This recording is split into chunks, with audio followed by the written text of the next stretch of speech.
Jamaaje nanoɓe mi fuɗɗiti Yimre korona ga famtina ummatore ko larani ngu nyawu oppere kallungu ɓillungu yimɓe hawindere. Corona virus inde magu ngu saki ngu yaaji ba sawtu mbaggu ngu fuɗɗiri wangugo ha nder China ta ere Asiya hedunde fuuna ngu nasti Europa e Amerika ngu hewti hande ha nder Afrika. Corona virus halli masin ngu fuɗɗiri warugo yimɓe hashin. Corona virus sukkan pofɗe ngu nangoya fufu ngu tampina terɗe.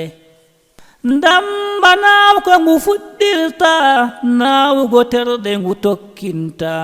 Ndamba nawko ngu fuɗɗirta nawugo ɓandu ngu tokkinta. To ni se ko heɓma yawu a fonda ƴiƴamma to nyawɗam hani a anda. Yimre nde mbindumi famtinte nyawu corona no faddorte. Bandirawo be mami wondi mi yeccete gonga to Allah yerdi. Husutu her am fiɗɗutu noppi jamanu waɗi ndu jogoygo leppi. Mo ɗojji harti tuti fu sawi titugo yimɓe ɗisloya ƴaawi. Corona nde wangi yimɓe fu ngewri ɓe nanditi be na sondu to topri. No engu hisirte tasken ma nden laabi ngu rabrata hani anden. Corona e hisre lotugo juuɗe e sukkugo hunduko be na pofruɗe. Loten juuɗe lotiten nastugo yimɓe bo goɗɗiten. Nda e oytugo nyanyagite be juuɗe nyoroɗe taskite. Ta yerdu yeɓugo laaɓe ndam ta jaɓu tunwugo yabandam. To ni en potti bo canotiren ko luuti hawtugo juuɗe me'en. To ni en potti bo kofnotiren ko luuti hawtugo juuɗe me'en.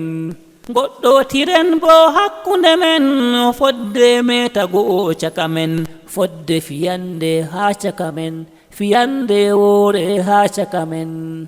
To remmata gowo hoynana en corona virus seeda e men. Corona virus toskake en ngu tampini risku lesɗe me'en.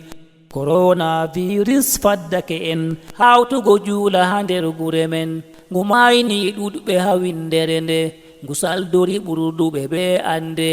Lekki corona heɓaka tawan wala famarɗo ki yimɓe pewan. Paamen jonta kam ki heɓaka kankani wonta haala laaɓka. Allah andi ko heedi yeeso ɓadema ki wangoya haa ki feeso. Munyen e ko Allah jarribi en ndenten fodde bawɗe me'en. To remma Allah sendira en bena corona o yamɗina en. Derɗiraɓe taluten sharɗi lesdi woɓɓe mbi'idi daɗi. Ko gomnati umri fu dole tokken mawɓe to mbolwi hani ɗowten. Mi dawrani en tokken keeri lesdi toni en ɗon giɗi jayri. To ni en ɗon giɗi jayri e hani tiɗen tokken keeri. E hani tiɗen tokken keeri. E waɗu koɗo saloya ha nder yimɓe corona warti gewti maɓɓe. Giɗɗo yewtugo hunde hesre andu ko hani a yewta jamare. Bandirawo tasaku kubaru fewre nde yollata yimɓe ha jibru. Ndenten yewtugo haala mere tangerden caken fewre ɓalere. To ni en mboluwen khairu ta jollen yimɓe ha nder wawru. Ko hanani en pamɗina wolde non keɗitoɗen jam en ande. Ɓe dina non jamu ummatore ta jowanen ardiɓe felore. Ta jowanen ardiɓe felore. Soukairadjou Ahmadou windani en Yimre corona ga findina en. Ko lutti fatiɗen kutiniren ko wolwa Allah huncana en. Corona virus ha gure men Allah ceniɗo jabana en.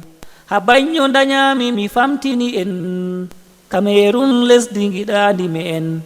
Allah seydundi bena korona e luttuɗe lesɗe ɗe fuuna e hirna e luttuɗe lesɗe ɗe fuuna e hirna e woyla e fombina. Amin.